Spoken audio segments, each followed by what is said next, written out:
Por que é que existe aquilo que existe em vez de nada existir? Aqueles atos que eu tenho na vida, eles são decisão ou eu fui empurrado? Sabe que filosofia é uma coisa para as pessoas elas se encantarem. Não é para elas temerem, é que nem matemática. Por exemplo, qual é a mais humana das ciências? É a matemática. Ela é pura criação humana. Nada que ela lida, nada existe. Você nunca viu um triângulo isósceles andando por aí, uma derivada ou uma matriz tomando um suco. Né? Nada do que a matemática lida tem realidade material. É pura invenção, é poesia pura. Pois bem, alguns professores e professoras conseguiram transformar a matemática no martírio. Como algumas pessoas transformam filosofia no martírio. Não pode ser. A filosofia ela tem que ter profundidade, ela tem que ser analítica, sistemática, metódica, mas ela não pode ser enfadonha. Né? Tudo aquilo que é enfadonho, quando a gente traz, por exemplo, uma conversa sobre filosofia numa tarde, né, em que a família está assistindo, qual é a finalidade? Que as pessoas apreciem, não que elas nos temam. Você e eu, ambos da área também de filosofia, não temos que ser temidos. Ao contrário, ninguém pode dizer assim, o Chalita ou o Cortella são homens inteligentes só porque a gente fala o que não é compreendido. A gente só será inteligente se aquilo que a gente falar puder ser entendido pelas pessoas. Se não for, Mário Quintana, um dia eu estava conversando isso contigo, né, e me lembro, Mário Quintana tem uma frase que me assusta, você é escritor, eu também. Ele tem uma frase magnífica, ele diz, quando o leitor tem de perguntar ao autor o que ele quis dizer com isso, um dos dois é burro. E eu sempre acho que eu sou burro na hora de escrever, então eu preciso melhorar, né, por essa condição. Mas a filosofia, ela é boa, ela nos encanta, ela ajuda a conversa. Quando você pensa um homem do século VI a.C., um pedacinho do V, né, que é capaz de dizer algo magnífico, como a única coisa permanente é a mudança. Não se a única pode coisa banhar duas vezes isso, não se toma banho duas vezes no mesmo rio, porque quando você volta, nem você é o mesmo e nem o rio é o mesmo. Isso é de uma atualidade absolutamente marcante. Quando a gente pega a reflexão dos pré-socráticos que você mencionou, aquilo que vem, né, com a ideia de Anaximes, Anaxágoras, são nomes que parecem meio esotéricos, né, para as pessoas, mas eles têm uma marca no nosso cotidiano. Quando Pitágoras, vários de nós estudamos Pitágoras na matemática antes de vê-lo na filosofia, mas Pitágoras, que você sabe muito bem, é o criador da palavra filósofo. Ele inventou a palavra filosofia.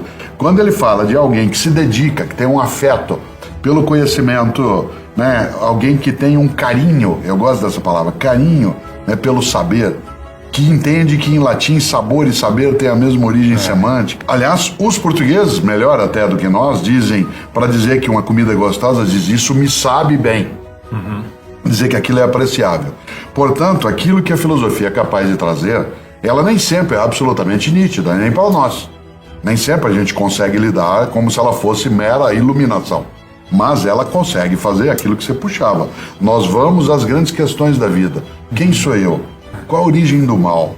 Por que é que existe aquilo que existe em vez de nada existir? Por que é que existe a possibilidade de eu ter memória? Por que eu me lembro do que não queria? Será que a memória é para mim uma bênção ou uma condenação? Aqueles atos que eu tenho na vida, eles são decisão ou eu fui empurrado por alguma coisa que eu não controlo? Pedro Nava, nosso grande memorialista, um dos grandes mineiros da nossa história, lá escreveu o Baú de Ossos, que é uma das coisas mais belas. Pedro Nava tem uma frase que para mim, Chalita, ela é inesquecível. Ele dizia, eu não tenho ódio, eu tenho a memória. Tem memória, né? Eu não tenho ódio, eu tenho a memória. Isso é perigoso. O Ivan Esquerdo, que é um grande neurofisiologista, um grande médico da Federal do Rio Grande do Sul, que é um especialista em cérebro, ele tem um belíssimo texto, que a gente não pode não ler, onde ele fala sobre o papel do esquecimento na preservação da saúde mental. Isto é, o quanto que a gente tem que ter memória de algumas coisas, mas não pode ter de todas elas o tempo todo.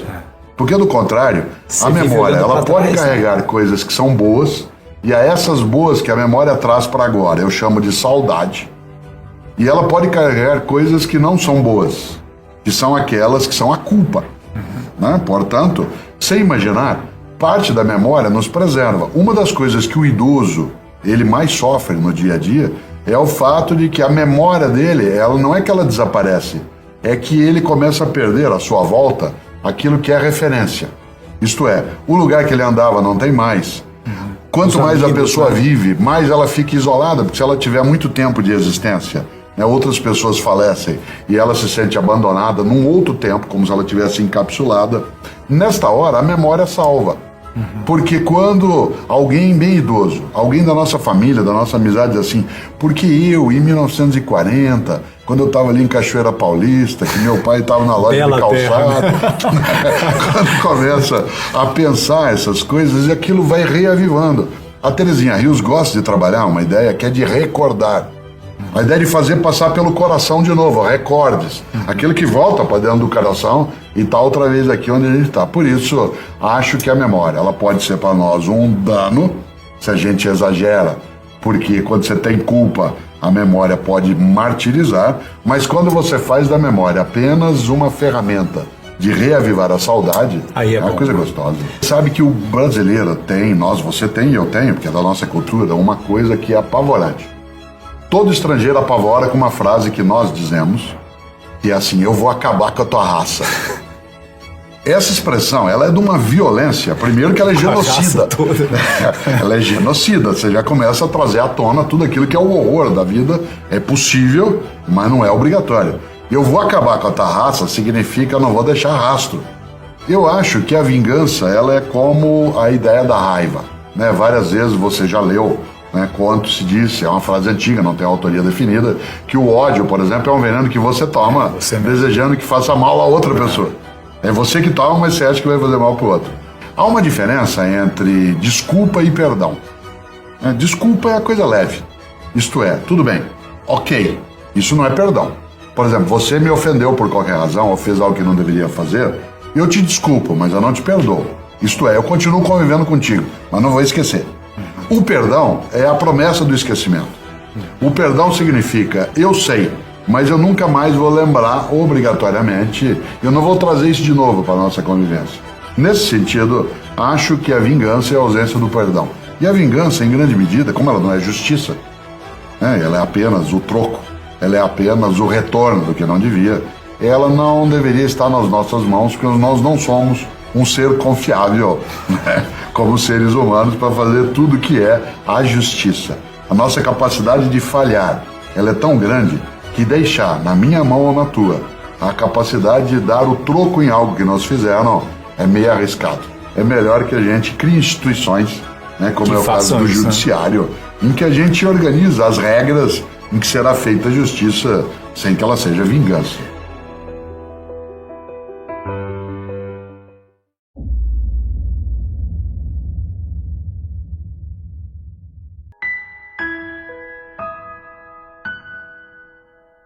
Tem alguém na sua equipe ministerial que não deve estar lá, pode jogar seu ministério na falência.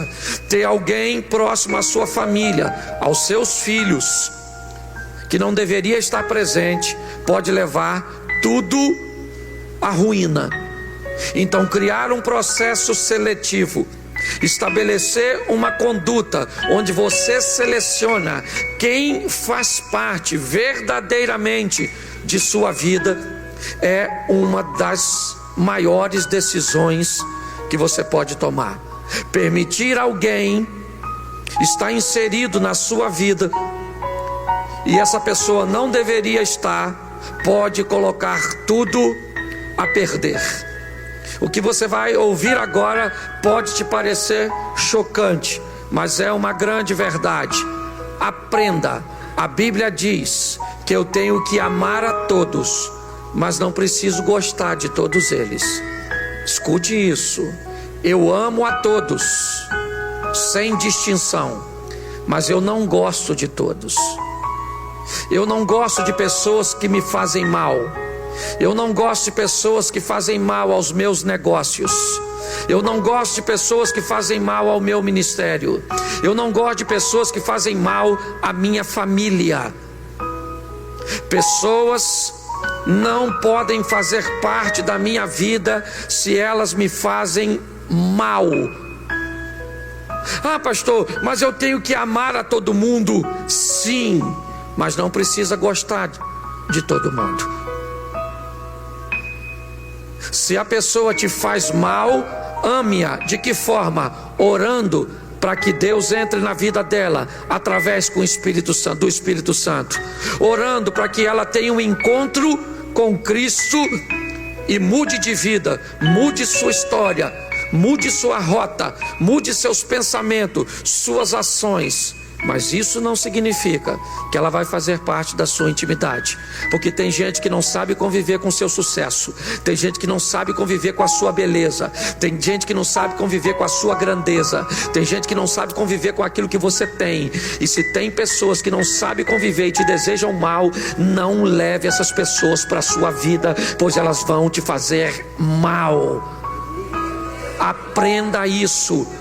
Ok? Nós estamos indo para um novo ano, um ano com expectativas extraordinárias, um ano onde nosso propósito é viver o incrível, o sensacional, o extraordinário, mas isso só vai acontecer mediante ao novo posicionamento nosso. Você já convidou aquele parente 4 anos seguidos para o final de ano na sua casa. Ele bebeu, arrumou encrenca, fez fofoca, causou problema. Esse ano você vai levar de novo.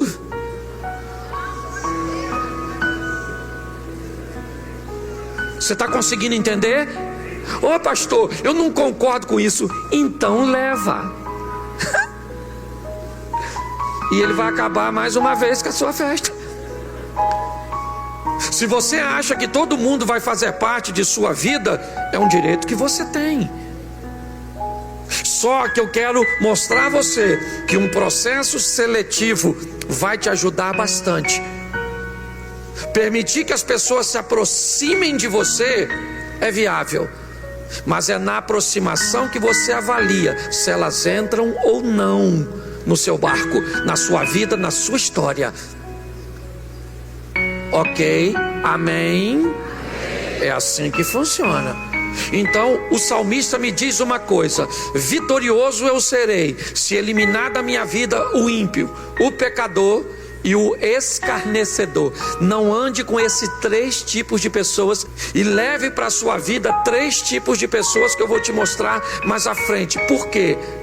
Porque chegou a hora de você mudar de fase. Chegou a hora de você ir para uma nova etapa da sua vida. E numa nova etapa da sua vida tem gente que não cabe nela, porque não quis ir para outra etapa com você. Você está entendendo? É como se no colégio você chegasse no final do ano e passasse da 5ª para a 6ª série. E alguns dos seus amigos ficassem reprovados na 5ª. Eles vão com você para a 6ª? Você vai ficar com eles na 5ª? Então, querido, você foi para outro nível. Outro nível intelectual, outro nível mental, outro nível espiritual. Você está em outra vibe. Então não leve a Austrália contigo. Aprenda que tem gente que vai ficar pelo caminho, e é assim que funciona. Todos têm a mesma oportunidade, mas nem todos a aproveitar. É assim que funciona.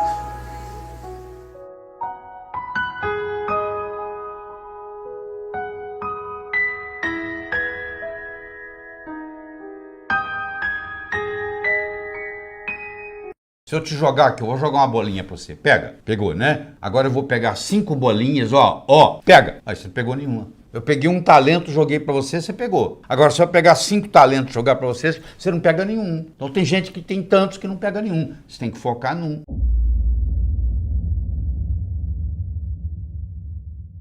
O termômetro mede a temperatura da sala. Eu chego aqui, tá 21 graus Celsius. É a temperatura da sala. Agora, isso é o termômetro.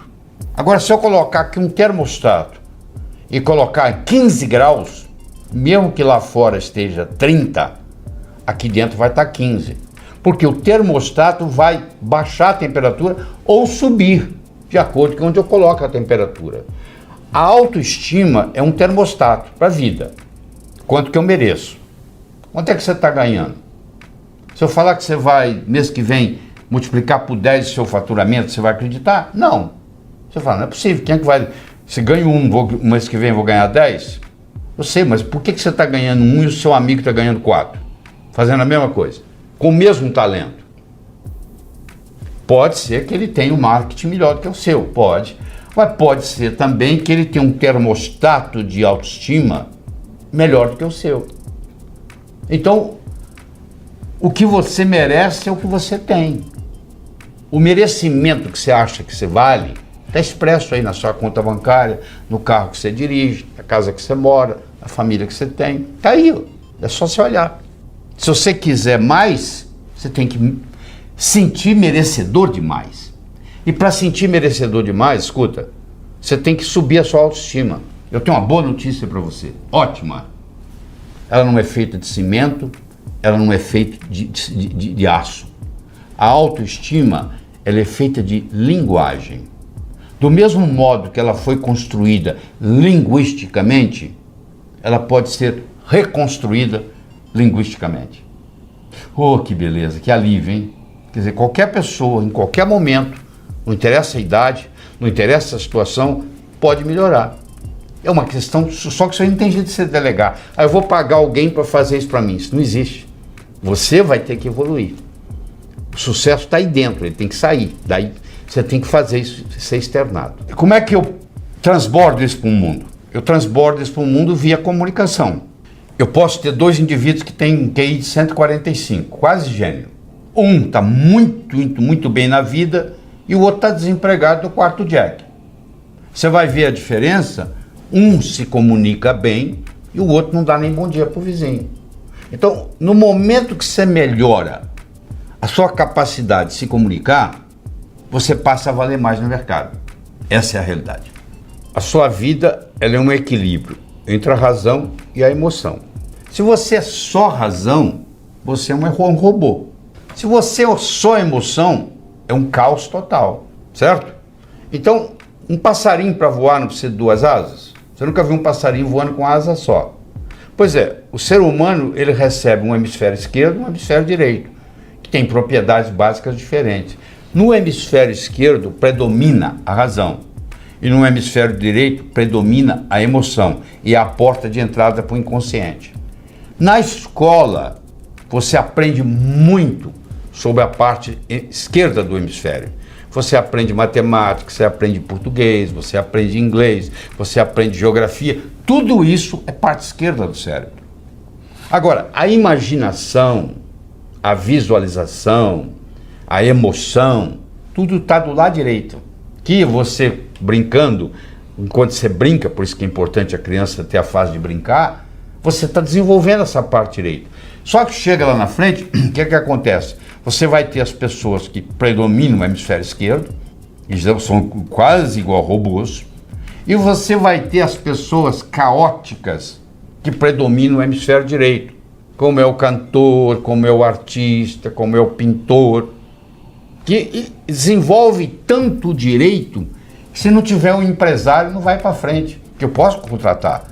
Eu posso ter um hemisfério direito desenvolvido, ter uma criatividade muito grande, mas eu sou desorganizado, eu sou caótico. O que eu faço? Eu contrato um secretário, uma secretária, que vai administrar essa parte para mim. Contrato um empresário que vai cuidar dos meus shows.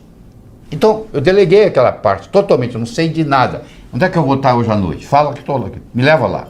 Me põe no palco, que eu canto. Você entendeu? Agora, o ideal é você não precisar de empresário. É você mesmo administrar a sua vida. E para isso você vai ter que trabalhar tanto com o seu hemisfério esquerdo quanto o direito. Entendeu? Então você tem que ver qual é o seu ponto forte. Se é mais esquerdo ou mais direito. Bom, se você é mais esquerdo, provavelmente você vai ganhar dinheiro numa profissão mais de esquerda. Mas isso não quer dizer que você não possa desenvolver o seu direito como hobby.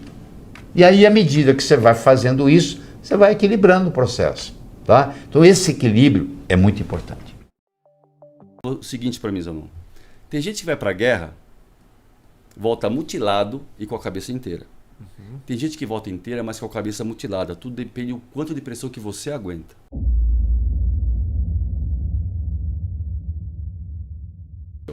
Eu tive uma grande crise de estresse trabalhando, porque eu trabalhava e não tinha propósito. Eu trocava tempo por dinheiro. Eu era muito eficiente no que eu fazia, tanto é que eu cheguei a diretor de uma multinacional, só que eu trocava tempo por dinheiro.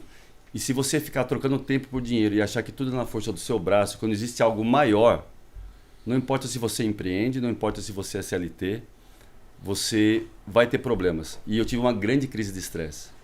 E aí, onde eu saí dessa crise de estresse? Eu fui uma vez só no psicólogo, uma consulta única. E eu fui lá para ele passar a mão na minha cabeça. Eu fui lá e falei, não, olha, eu trabalho demais, eu tenho uma carga horária assim, eu tinha 2.500 funcionários que eu era responsável aqui no Brasil. E aí eu esperava, eu falei, não, é verdade, você trabalha muito. Ele falou o seguinte para mim, Zanon, tem gente que vai para a guerra, volta mutilado e com a cabeça inteira. Tem gente que volta inteira, mas com a cabeça mutilada. Tudo depende do quanto de pressão que você aguenta. Eu falei, caramba, o problema está em mim, não está na carga de trabalho. E aquilo caiu como... E eu busquei onde? O propósito para sair daí, na parte espiritual. Eu comecei a buscar Deus de verdade. Entender que eu não estava aqui de passagem para ganhar dinheiro. Aliás, ninguém está aqui para ganhar dinheiro. Se alguém montar uma empresa para ganhar dinheiro, montou a empresa com a intenção errada. E tudo começa na intenção. Né? E isso caiu muito forte dentro de mim.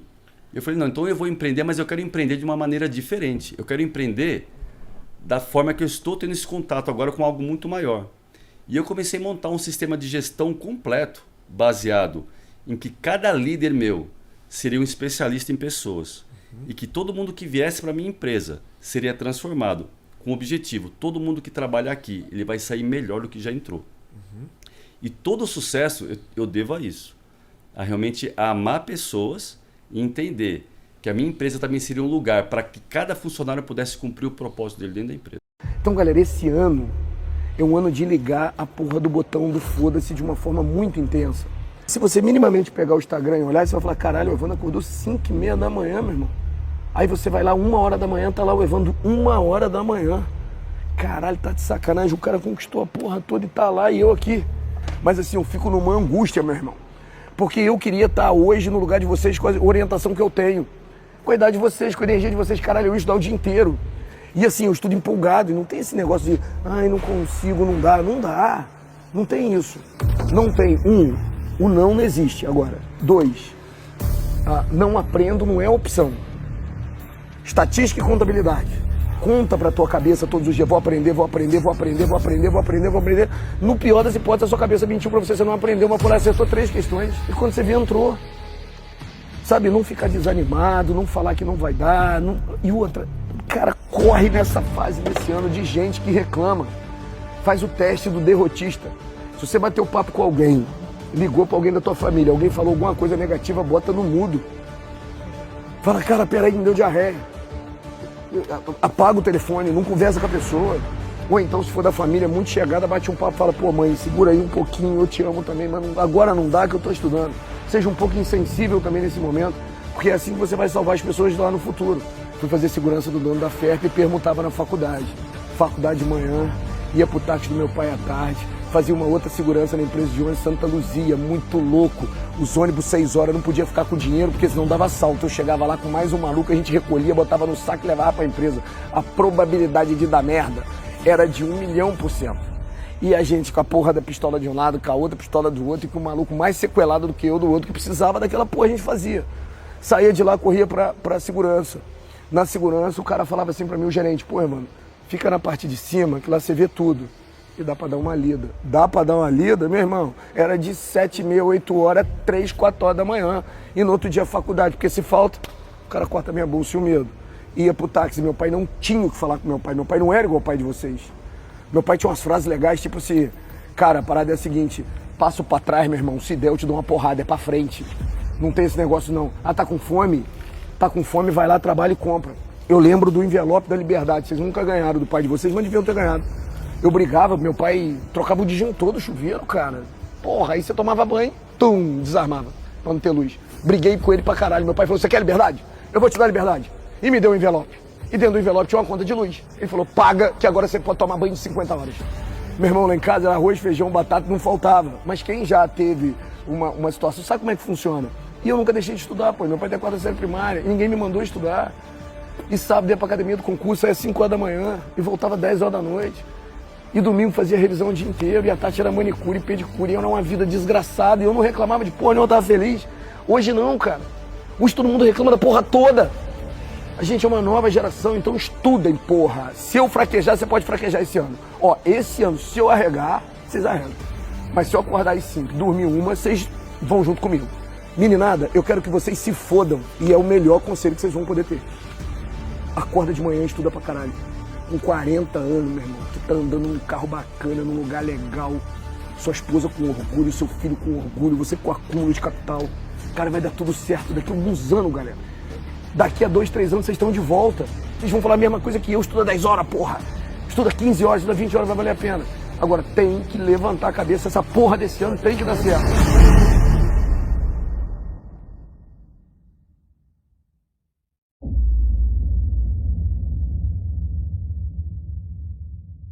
Sabe o que eu falo para ele aqui? Eu comecei a estudar em 1998, sem orientação nenhuma.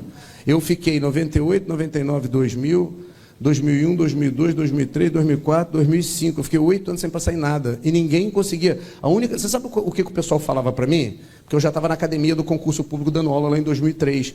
O pessoal falava assim, porra, cara, vai passar lá daquele cara lá que ele sabe. Ah, quem é, cara? Porra, aquele baixinho que sabe pra caralho não passa em nada. Porra, aí é foda, né, cara? E assim, você fez 5 estados, ficou reprovado 5 vezes. Cara, eu acho que foi em 2002 ou 2003, eu fui para São Paulo para fazer a Polícia Civil, que eu acho que tem 8 cargos, 9 cargos, depois o capitão pode me ajudar. Eu consegui ficar num espaço de 3 meses reprovado 8 vezes em 8 coisas que tinha a mesma matéria que eu estava estudando em 2001, 98, 99, 2000, 2001, 2002, 2003, 5, 6 anos. Porra, dá uma sensação de impotência. A Polícia Rodoviária Federal, eu estava 6 anos estudando. 6. Eu fui fazer a prova, até hoje aquela maldita daquela prova parece que mataram alguém da minha família e não mostrou o corpo. Foi a única prova que eu não levei a prova para casa. Nunca mais vocês façam isso e eu fiz aquela merda. Você tem noção do que é estudar 6 anos?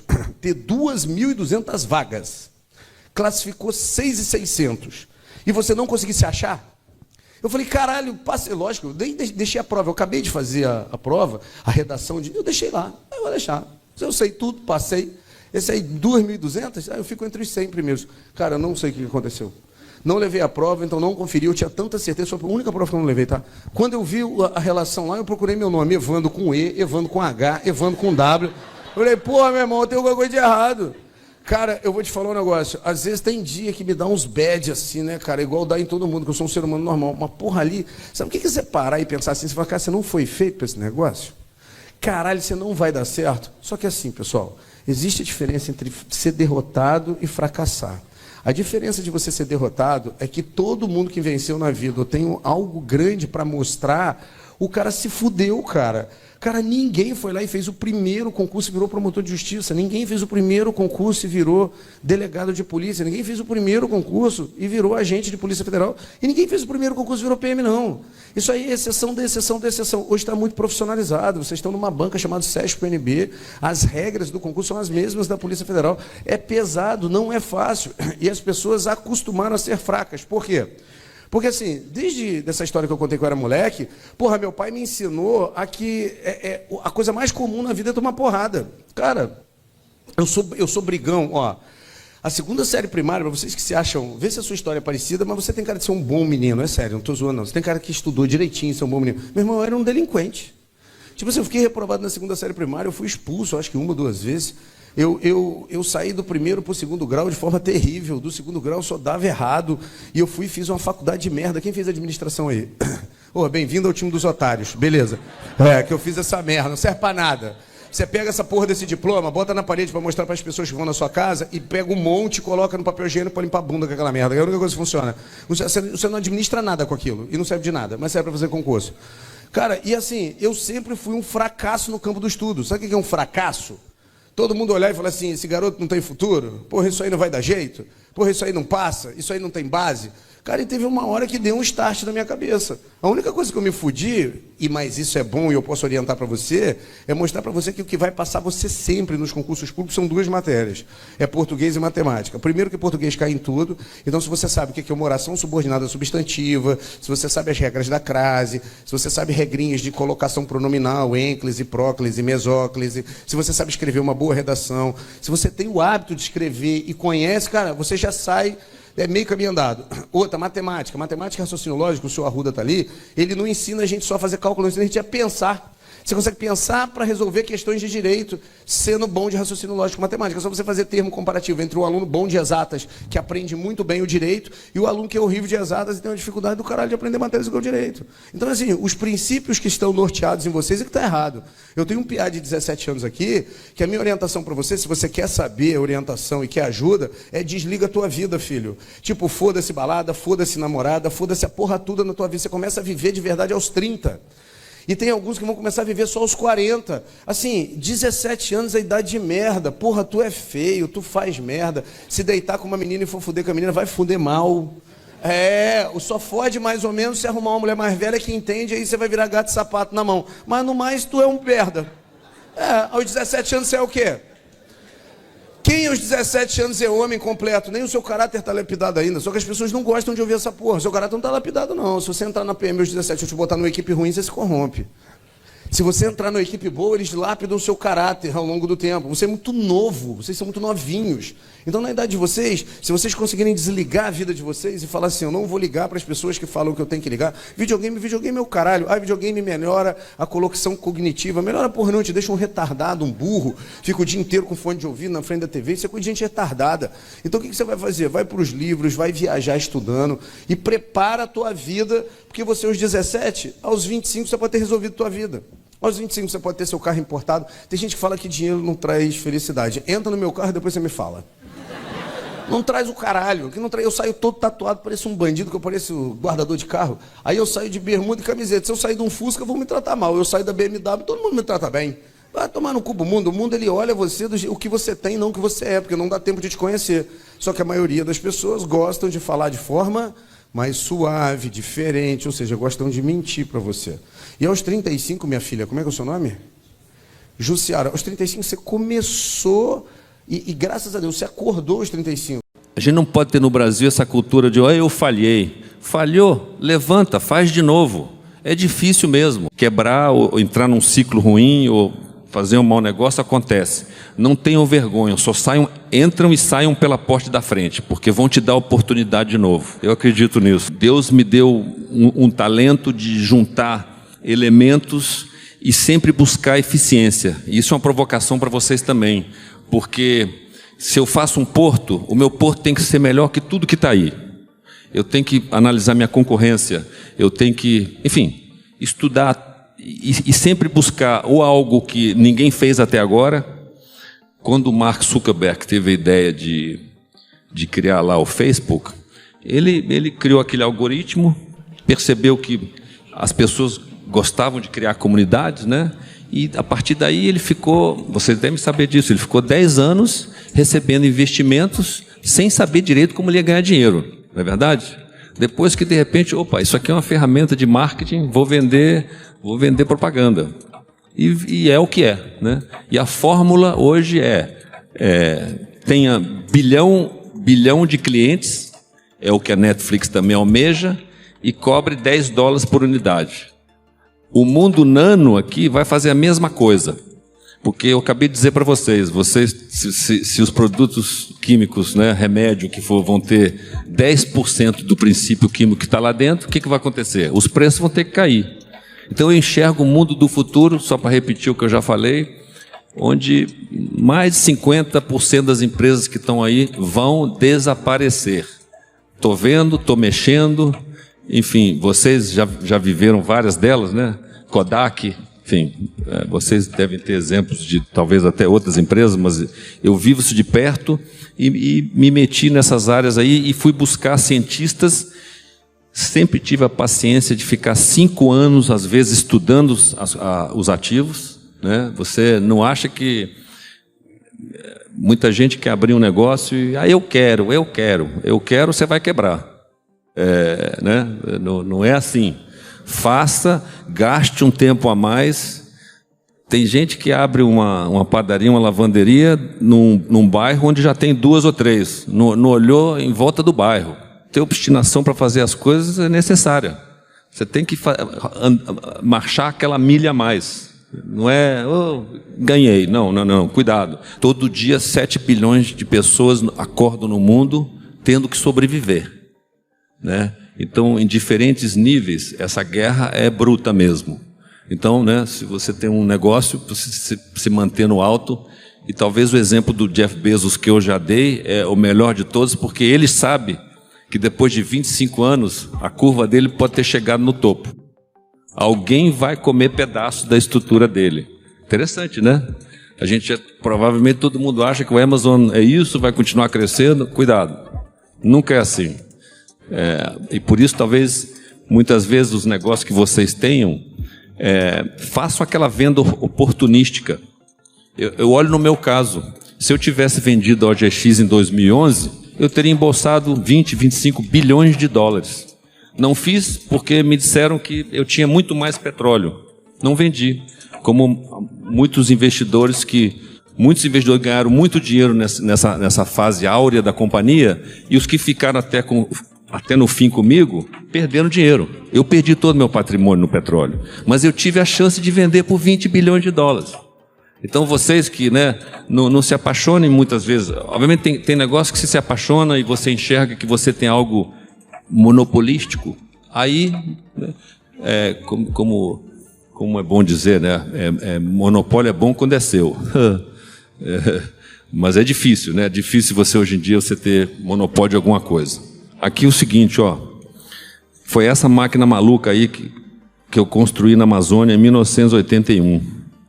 Eu vi um garimpo, eu vi lá as pessoas produzindo ouro manualmente, e eu vi, caramba, será que isso não pode ser mecanizado? Só que eu fiz o seguinte, eu gastei, dos 6 milhões de dólares que eu ganhei, eu gastei $1 milhão estudando em detalhe quanto ouro eu tinha ali. E quando depois que eu cubei aquela jazida, eu sabia exatamente quanto ouro eu tinha ali. Obviamente eu cheguei à conclusão que se eu fosse produzir, eu teria uma margem de 90%, ou seja, uma mina rica. Cuidado que tem minas que você não ganha dinheiro. Mas essa era uma mina rica porque eu cubei ela, eu sabia que se eu usasse um processo conhecido, não estava inventando nada de novo, tudo processos gravimétricos conhecidos, eu ia ter 90% de margem. Muito bem. 90% de margem, bom negócio. Ouro, vende no telefone. Fui lá e comecei a botar essa planta aqui em produção. Só que eu tinha que levar combustível, gente, enfim, tudo que... área médica, tudo de avião. Era uma ponte aérea de avião, né? Tudo caríssimo. Obviamente atrasou, obviamente tinha malária, todo 30 dias tinha que trocar as equipes, e graças a Deus eu só sobrevivi porque eu estudei que eu tinha 90% de margem no negócio. Então o risco foi um risco calculado. Claro que eu não sabia que todos esses problemas, enfim, como eu disse, você tem que dominar a logística, você tem que ter gente capaz de fazer, mas enfim, as margens altas, e foi isso que eu fiz minha vida inteira. Isso aqui foi uma escola para mim, para sempre mexer com negócios de margem alta. No Chile, o que eu fui fazer? Eu fui parar numa mina de ouro e prata, 4.000 metros de altura, no deserto do Atacama, e todo mundo fala, pô, esse Batista realmente é maluco. Eu tinha que buscar energia de 200 quilômetros, água de 150 quilômetros, essa geringonça estava envolvida em 150 litígios jurídicos, tinha 45 donos. Só que quando eu analisei a engenharia jurídica, eu constatei que a cada pedaço de pizza de um garimpeiro que eu comprava, eu estava comprando um pedaço que tinha ouro contido. Então, era um risco calculado. Eu estava comprando um pedaço de uma extraordinária jazida. Em 6 meses eu consegui comprar todo mundo e, obviamente, eu já tinha feito a análise preliminar que tinha 80%, 90% de margem para colocar essa mina em produção. Ela entrou em produção em 1987, foram $300 milhões. Foi o maior investimento na América do Sul numa mina de ouro naquela época e foi um sucesso total. Imagine você, isso aqui também é no deserto do Atacama. Eu fui descobrir água, porque no Chile você pode ser dono de direitos de água, e minas de cobre, minas no Chile compram água para tocar suas operações. Então é o seguinte, eu vi lá as montanhas cheias de neve, aquela neve ali derrete e começa a migrar para baixo, né, para a rocha embaixo. Então, minha aposta foi, vou furar aqui porque fizemos uma avaliação que a rocha era impermeável. Ela sendo impermeável, a água ficava ali. Furei, tive sorte, achei água, vendi. Tem que se ter uma visão diferente para encarar um negócio desse, mas sempre estudando. Eu queria saber como é que a gente ganha tanto dinheiro, Silvio Santos. Trabalhando, eu há 26 ou 27 anos, de segunda a segunda, porque eu não tenho folga, eu me dou ao povo. Estou fazendo o seguinte, ganha dinheiro com 10% de inspiração e 90% de transpiração. Eu não me preocupo nunca com os outros. Eu acho que enquanto você segura alguém aqui embaixo, preocupado em segurar alguém aqui embaixo, você não sobe. Largue este alguém e suba junto.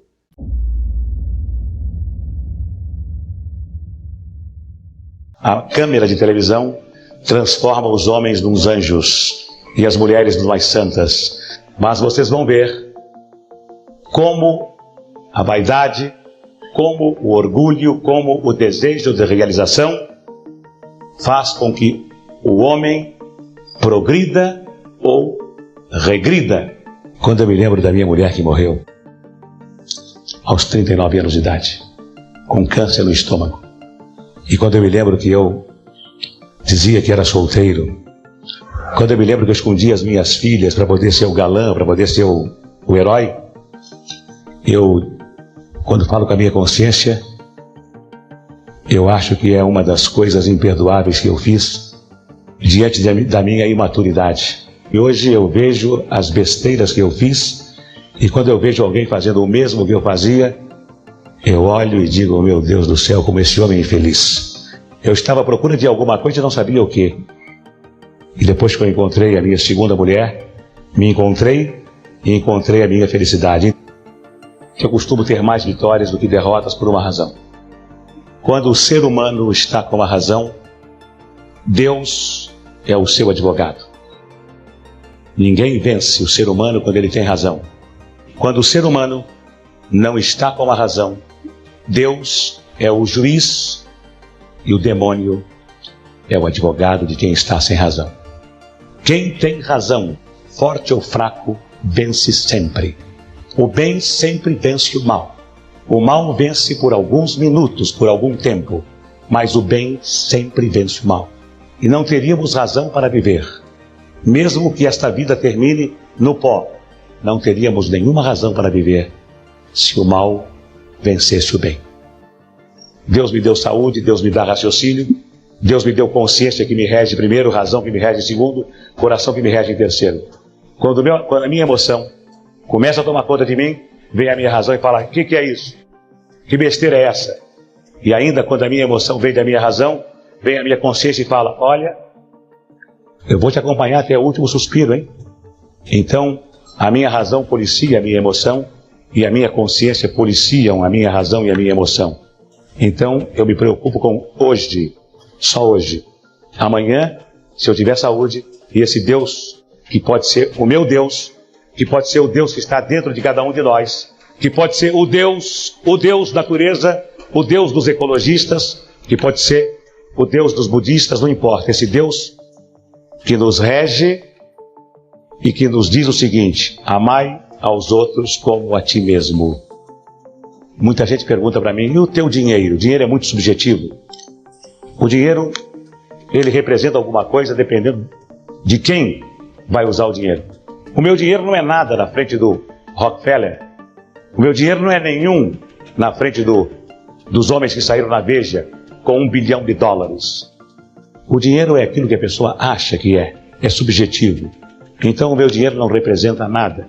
E se eu amanhã não tiver mais nada, mas se eu tiver a minha voz, eu no Rio com 14 anos era camelô e vendia canetas e outras mercadorias em português.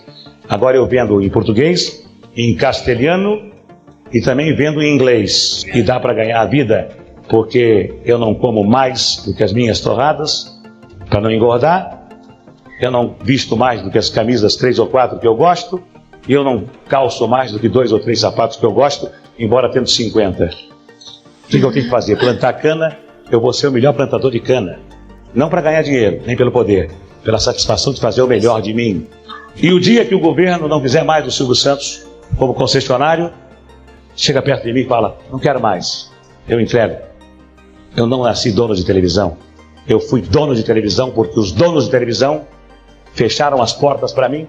E eu então, quando se fecha uma porta, Deus abre uma janela. Fui obrigado a ser dono de televisão, a comprar 50% de ações. Eu não nasci dono de televisão, nasci animador de programas. Continuaria sendo animador de programas se os homens não fossem tão vaidosos, tão poderosos. Sou um homem vaidoso pela minha condição de animador, mas não quero ser um homem poderoso. Não precisa ser poderoso. Sou poderoso com a minha consciência.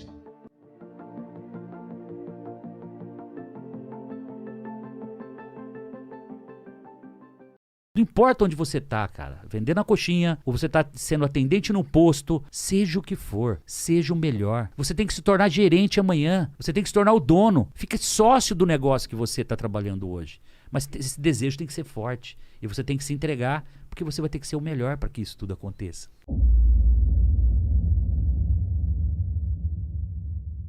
Quando eu olho para trás, as experiências que eu vivi lá atrás, eu estava muito preparado para isso. E aí, óbvio, vocês vão entender no meio dessa história que eu vou contar, que a gente precisa estar preparado para eventos bons, para as oportunidades, mas nós precisamos estar preparados também para as adversidades, as catástrofes que podem surgir. E quando você está preparado para esse momento, cara, você vai com leveza. Esse é o bacana da vida, né? Você tem que ter essa preparação. Com 13 anos, indo para a igreja 3 vezes por semana, a pé, 1h30, lá em Lins, para ir. Eu vejo a trajetória como se eu estivesse fazendo hoje. A pé primeiro, indo para a igreja 3 vezes por semana, a pé, 1h30 para ir, 1h30 para voltar. E eu vendendo coxinha, que foi uma iniciativa da Dona Alzira, minha mãe, lá em Lins, na Vila Cinquentenário, que é uma periferia lá de Lins, e eu me tornei o maior vendedor de coxinha que Lins teve na história. E quando eu falo isso, a galera pergunta assim, mas como assim o melhor vendedor de coxinha? Eu consegui comprar um Fusquinha 1962 à época para minha mãe, porra. Você sabe o que é? Vendendo coxinha. Você transformar a vida da sua família, com 13 anos eu entender que o trabalho, que o dinheiro pode transformar a sua vida, mudar a vida da família, e a gente começa a ir pra igreja de Fusquinha, cara. Aquilo foi você não tem ideia do que foi essa vitória. Minha mãe tinha uma indústria praticamente em casa, meu. Eu vendia 3 cestos de salgados, vendia uma média de 600 salgados em meio período. Eu fazia 3 viagens, eu criei uns nichos, tipo assim... Fazia fiado? Cara...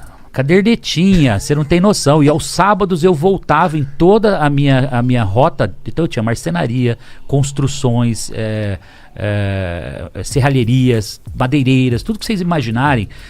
Que a galera, 3 da tarde, 3h30, dava uma fome no povo, rapaz. Então era ali que eu falei, cara, eu descobri meus nichos de negócio.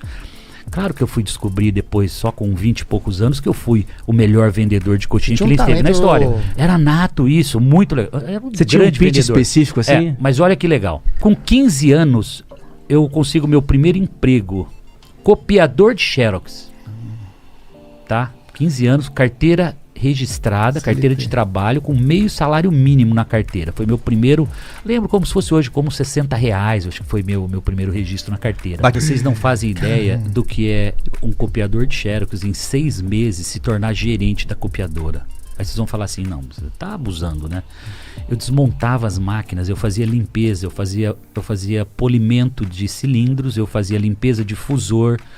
Tudo isso está vivo na minha cabeça até hoje. Aprendeu? Cara, o técnico da Xerox que chegava lá, eu ficava fazendo junto com ele, enquanto ele ia fazendo uma máquina, eu ia fazendo a outra e aprendendo da polimento, fazendo a limpeza de fusor, desmontar a máquina, limpeza por dentro, eu desmontava toda a frente da máquina e fazia a limpeza, porque a cópia, o que eu fiz? Eu fazia as cópias ficarem melhor do que a original, cara. Aí o cliente olhava e falava, não é possível, você está me entregando uma cópia melhor do que o original que eu te trouxe? Eu falei, pois é, aqui o serviço da Garagem Cópias é assim. A cópia tem que ser perfeita e melhor que a original. Com isso, eu fui conquistando os clientes. Eu não estava ali para tirar cópia. Eu era dono da copiadora, eu cuidava do negócio como se eu fosse o dono. 6 meses depois, eu já estava gerenciando. Eu me lembro que eu chegava em casa, compartilhando com a minha irmã, com a família, e dizia assim, olha, eu já tomei metade da cadeira do gerente. Mais um pouquinho, eu sou gerente daquela copiadora.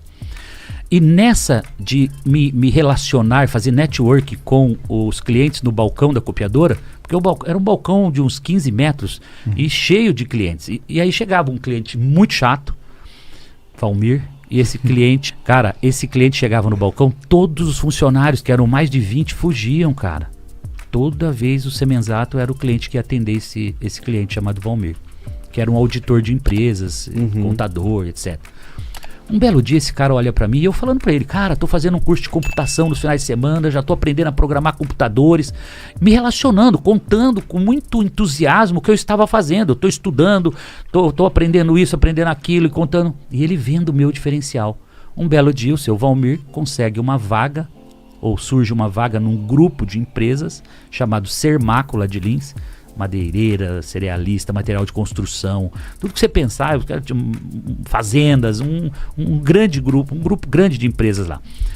E aí o seu Valmir chega, Semenzato, tem uma oportunidade para você, não sei se você vai gostar, etc. Pô, seu Valmir, mas eu tô indo bem aqui, né, na copiadora, como é que faz isso? Eu não tinha a mínima ideia, né, do que ia acontecer na minha vida, né? Mas falei, olha, se você conseguir convencer o seu José Rafael Rosa Pacini, que é o dono da copiadora, tá tudo bem, eu topo. Eu tô estudando para isso, eu tô aprendendo a programar computadores para isso.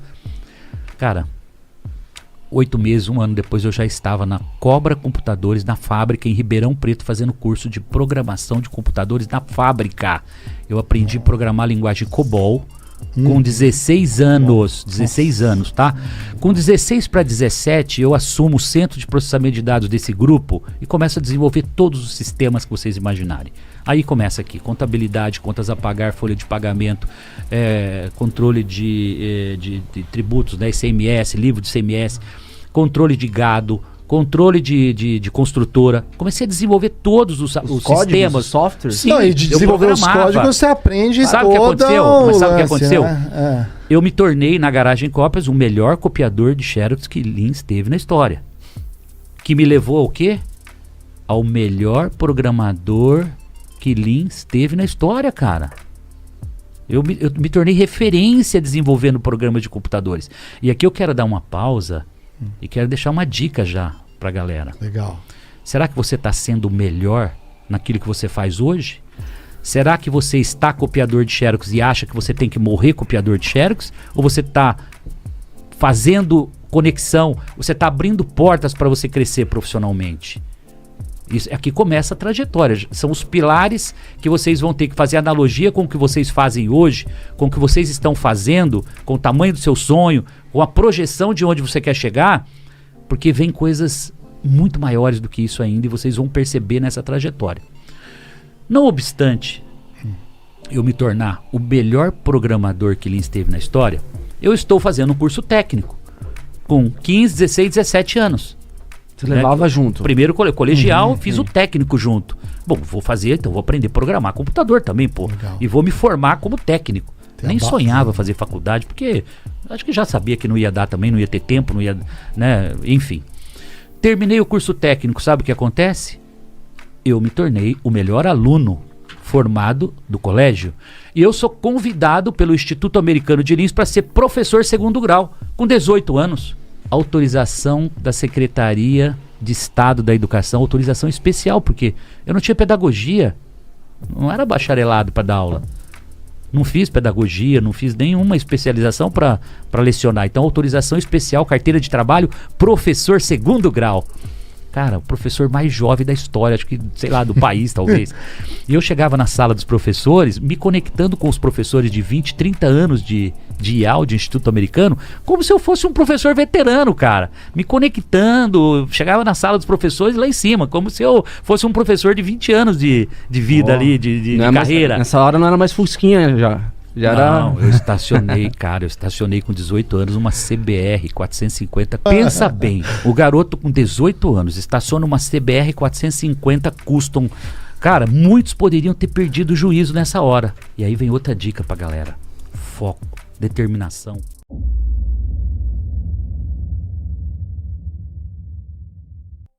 Goleman aponta 4 componentes de inteligência emocional. Primeiro, autoconsciência. Segundo, autogestão. Terceiro, empatia. Quarto, habilidade social. Eu acho que todos esses são fundamentais para o desenvolvimento da liderança.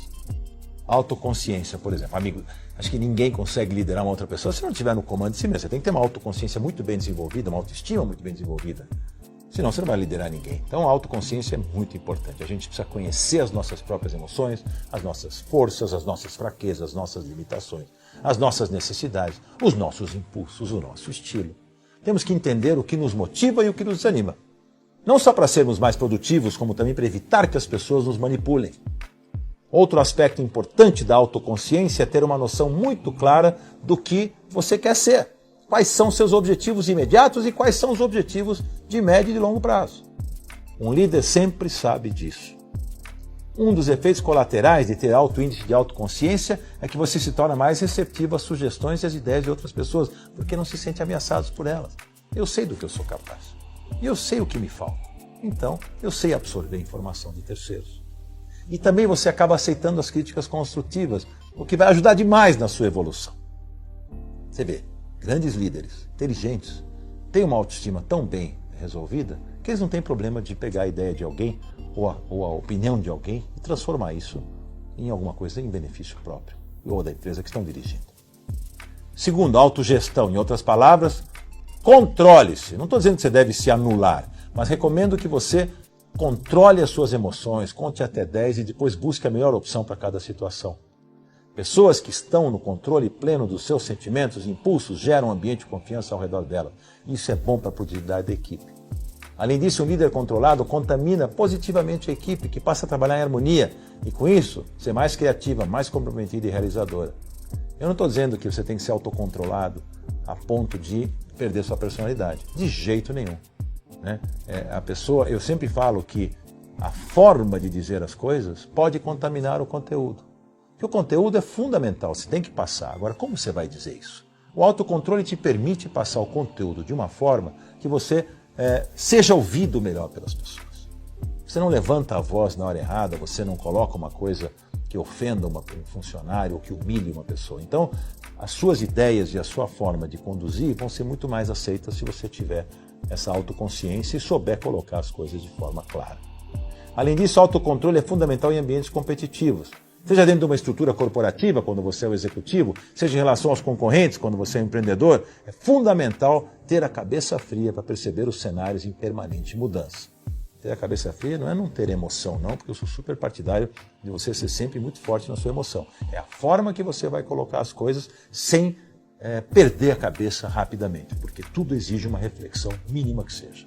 A motivação é um outro aspecto da autogestão. Uma pessoa que domina os seus gatilhos emocionais sabe como dosar essa motivação e usar a importante motivação a seu favor e não contra. Terceiro, empatia. O trabalho de um líder é manter sua equipe motivada e, para isso, é preciso perceber o que as pessoas sentem e, com isso, encontrar os gatilhos que vão acabar inspirando essas pessoas a se superarem em todos os momentos. Que, aliás, é uma das características que o líder tem que ter, esse incentivo às pessoas superarem não só as suas limitações, como sempre buscarem crescer. Então, para algumas equipes, a competitividade, para outras é o desejo de inovar. Enfim, você tem que encontrar o que mexe com o coração, com os brios dos seus colaboradores e transformar o ambiente de trabalho em algo emocionante. O ambiente emocionante é o ambiente das boas decisões, é o ambiente da empresa olhando para cima, para frente. É contagiante para o lado positivo. A empatia e a capacidade de entender as motivações das pessoas é um elemento importantíssimo na retenção dos talentos da empresa. As pessoas gostam de trabalhar com quem admiram e gostam de sentir que são admiradas por seus chefes. Isso é o que as pessoas chamam do salário ambiente. Isso vale mais que dinheiro ou tanto quanto, né? O que ajuda a preservar as equipes por muito mais tempo. Quarto, habilidade social. Mais do que educação, polidez e cordialidade, saber dizer as coisas nas horas certas e direito, que são fundamentais em qualquer situação, nós estamos falando agora da capacidade de conduzir as pessoas na direção em que você quer que elas vão. Pode ser no sentido de lutarem pela conquista de um negócio ou se mobilizarem para fazer que um lançamento aconteça, por exemplo. Outra forma de chamar essa magia é a capacidade de persuasão, porque persuasão é a combinação perfeita de autociência, autogestão e empatia. Qual é a sua capacidade de persuasão? Você já pensou nisso? Qual a capacidade que você tem de convencer as pessoas daquilo que você quer? Uma criança se joga no chão da loja de brinquedos. Isso não é uma forma muito inteligente de convencer os pais. Isso irrita os pais. E por mundo afora, na vida afora, essas crianças vão ter que acabar desenvolvendo uma capacidade de convencimento, porque na vida inteira nós somos desafiados a saber vender as coisas, entre aspas, que não adianta você ter uma grande ideia se você não souber apresentá-la, não adianta você ter um grande produto se você não souber vendê-lo. Capacidade de persuasão talvez seja uma das armas mais importantes que a gente tem nesse vasto mundo dos negócios. Mais do que o conteúdo, como eu já disse, o importante é a forma então de colocar as coisas. Tudo pode ser dito desde que seja dito de maneira correta. Eu falei bastante sobre isso porque para mim isso é uma diferença importante na vida. Eu aprendi na minha vida, na minha experiência. Quando eu era mais jovem, eu queria impor muito as minhas vontades. A imposição é muito ruim porque o respeito você não pode impor, você tem que conquistar. E você só vai conquistar o respeito das pessoas se elas te ouvirem. E elas só vão te ouvir se você souber falar e se você souber persuadi-las.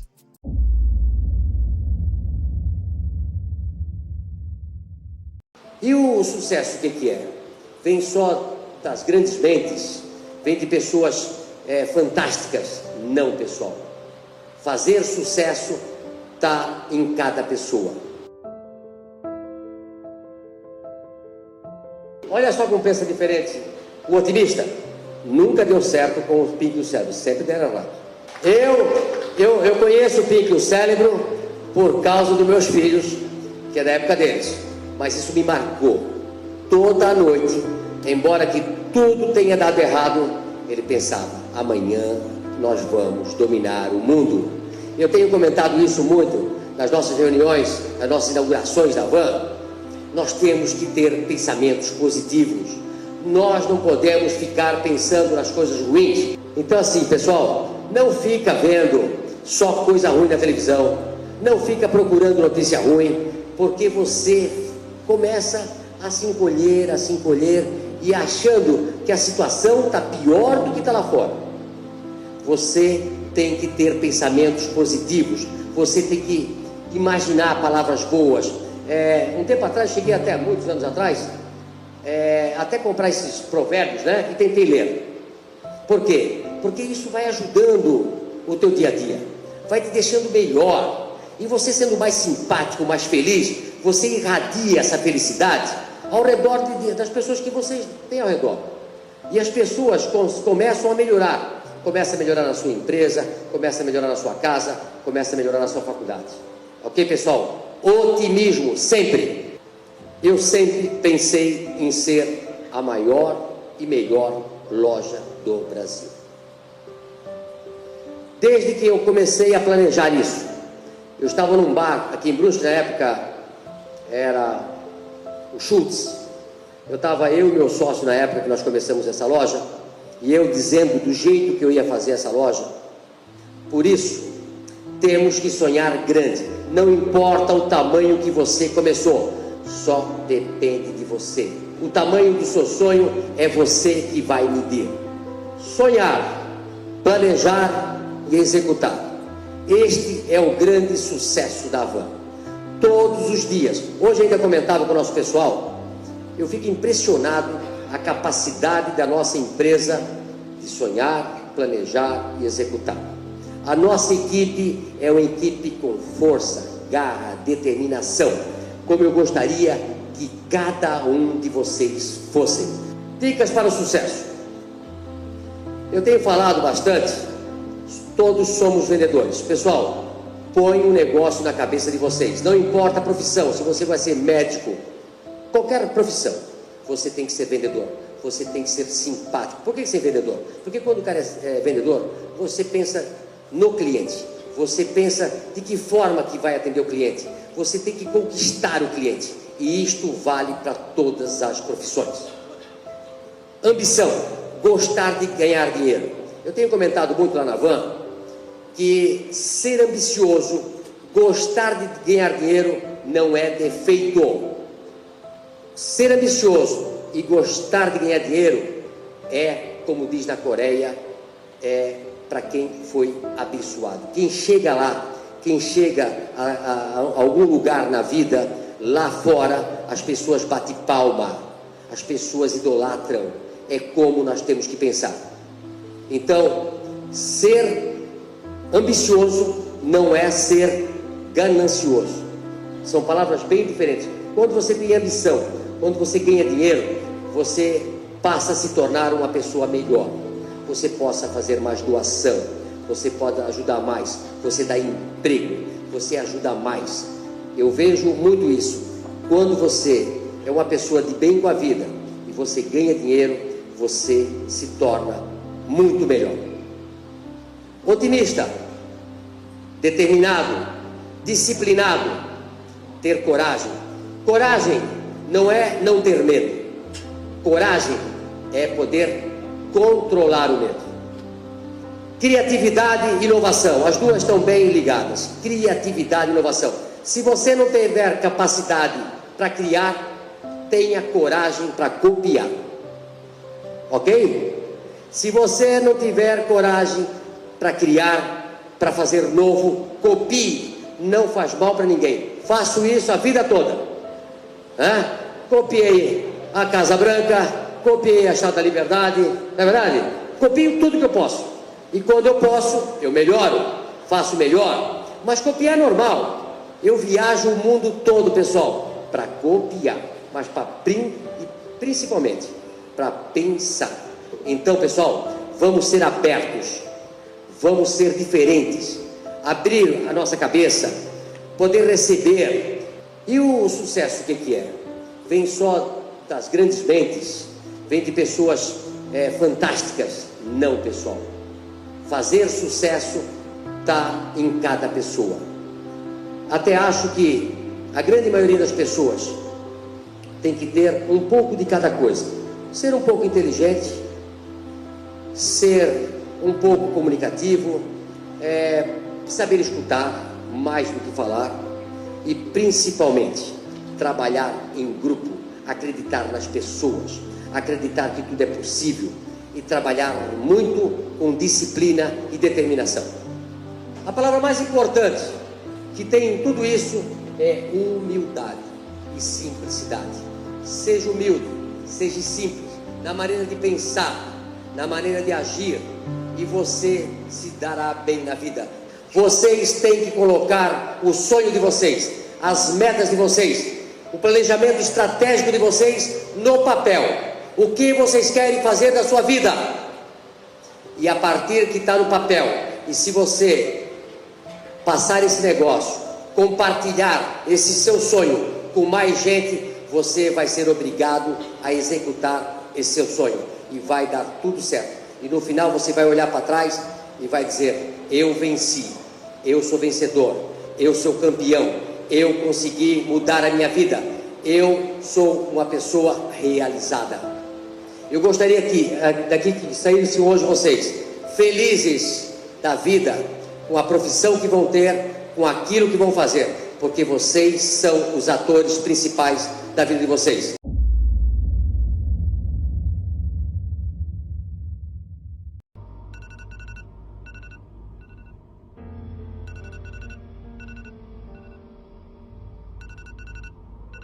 A disciplina nos liberta do sofrimento.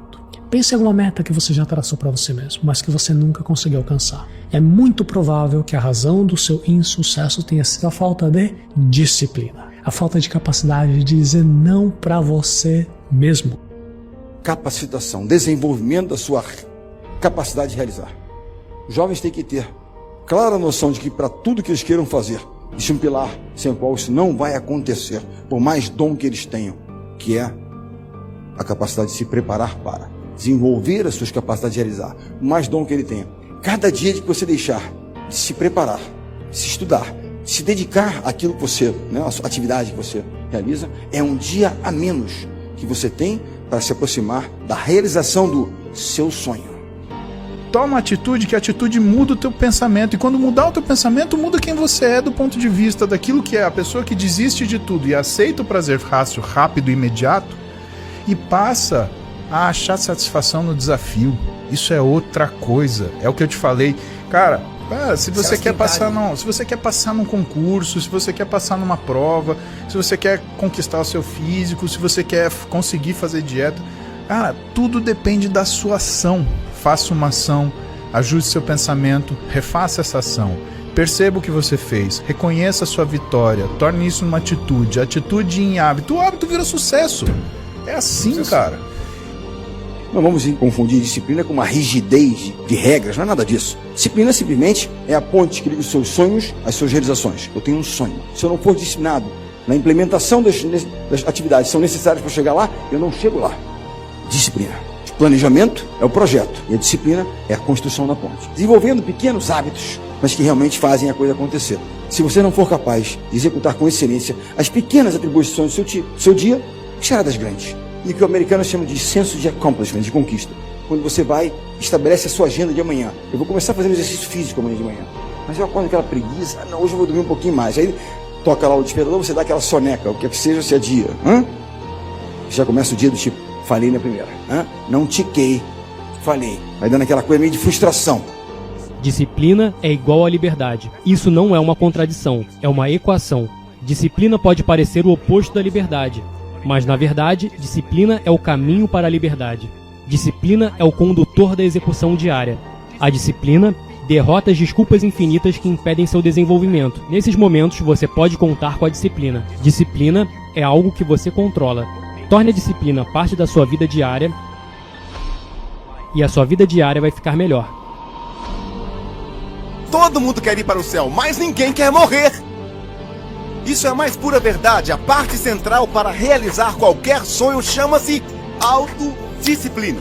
Algo tão simples quanto comida e comer, e não é apenas sobre seu corpo, mas sobre sua mente. Estou falando de você controlar a sua própria mente, de forma que você venha tomar decisões que venham favorecer seus próprios interesses. E eu fico indignado, porque todos os dias nós escolhemos coisas que não têm nada a ver com nossos interesses.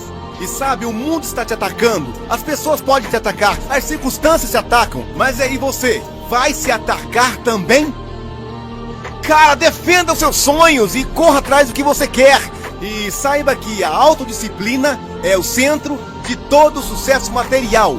E saiba que você não pode vencer a guerra contra o mundo se não vencer a guerra na sua própria mente. Isso são coisas reais, isso são formas de você tratar o seu cérebro como um músculo de fato e você exercitar ele com aquilo que exercita o cérebro, que é a ação, não é só pensamento. Enquanto você ficar imaginando, ai, como seria bom se eu emagrecesse, ai, como seria bom se eu tivesse se eu botasse o shape. Cara, faz o que você tem que fazer. Porra. Levanta do sofá e vai à luta.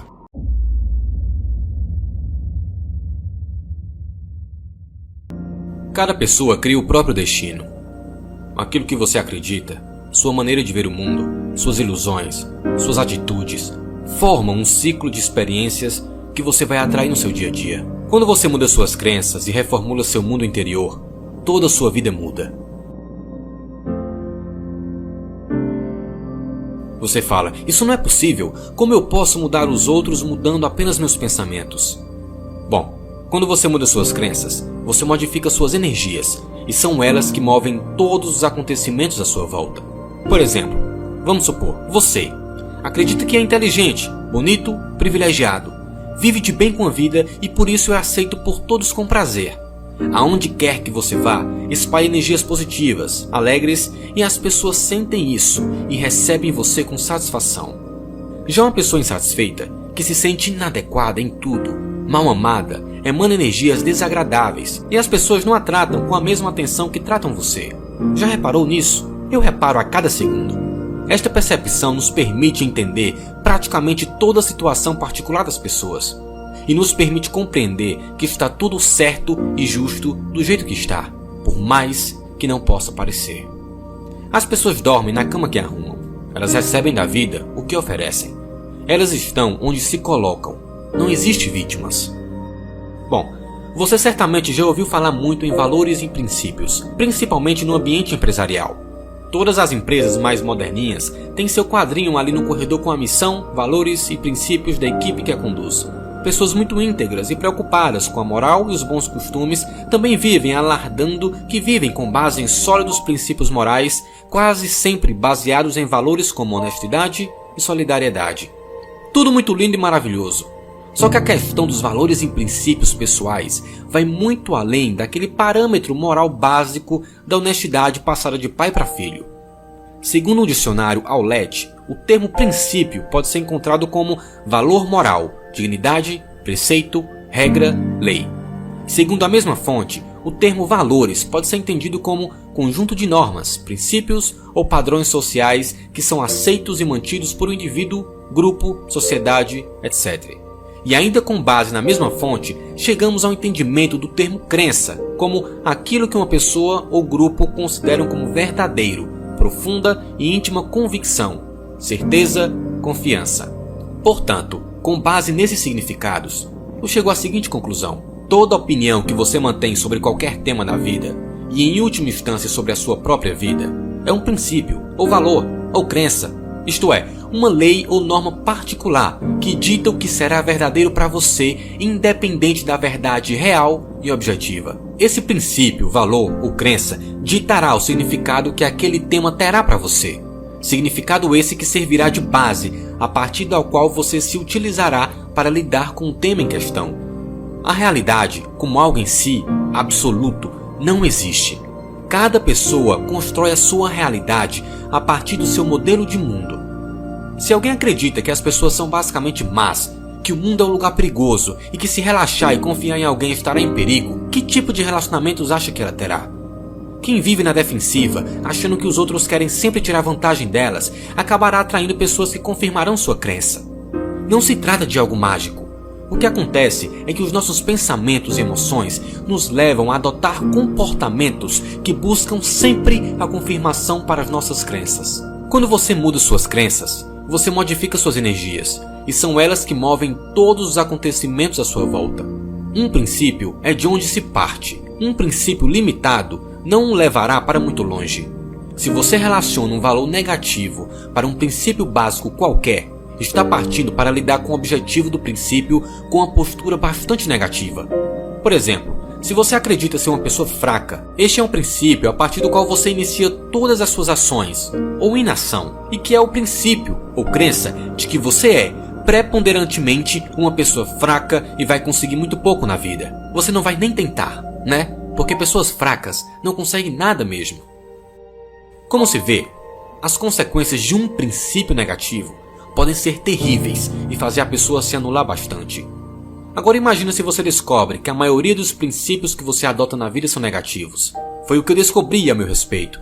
Este questionário abaixo pode parecer um questionário tirado de um livro qualquer de autoajuda, mas ele trata basicamente de nossos valores e princípios pessoais mais básicos, e vai soar muito revelador para você, como foi para mim.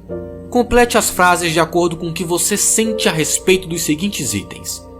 A vida é... Complete. Eu sou... Pessoas são... Homens, mulheres são... A primeira vez que vi isso, me surpreendi bastante com minhas respostas. Para muitos, a vida é difícil. Somos limitados, as pessoas são perfeitas e os homens e mulheres são difíceis. Eis os princípios que têm norteado a vida de muitas pessoas, tão ridículos quanto equivocados. Eu espero que você aí não esteja num nível de crenças básicas tão precário. Melhor seria se nós conseguíssemos responder a estas questões básicas sobre os nossos valores e princípios de um modo semelhante a esse. Existe uma crença hindu em que cada pessoa vive em uma casa de 4 cômodos. Um físico, um mental, um emocional e um espiritual. A maioria de nós tende a viver em um dos cômodos a maior parte do tempo. Mas a menos que entremos em todos os cômodos todos os dias, mesmo que somente para mantê-los arejados, nós não estaremos completos. Evite pronunciar a frase, mas sempre foi assim. Essa frase contém uma crença limitante que impossibilita de você crescer. Mude seus pensamentos. Veja em si a potencialidade e sabedoria que você precisa para vencer.